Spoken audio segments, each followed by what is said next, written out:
Next, pasok. Magandang araw, Mrs. Dison. Ako nga pala si Doc Aga. Ano may paglilingkod ko sa inyo? High blood ako.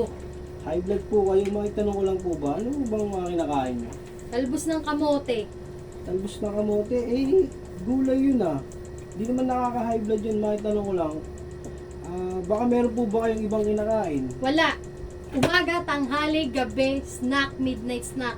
Yun lang ang kaya kong bilhin. Hindi ko kaya bumili ng karne. May problema ba? Dahan-dahan lang po, Mrs. Dison. Alam ko na po ang gamot dyan. Ano? Alam mo naman pala, pinahaba mo pa.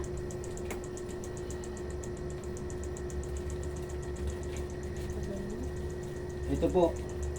Bumili po kayo ng ulam.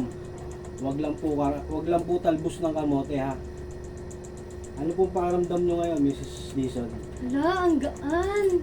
Okay na po ba kayo? Oo, salamat ha. Walang ano man po. God bless.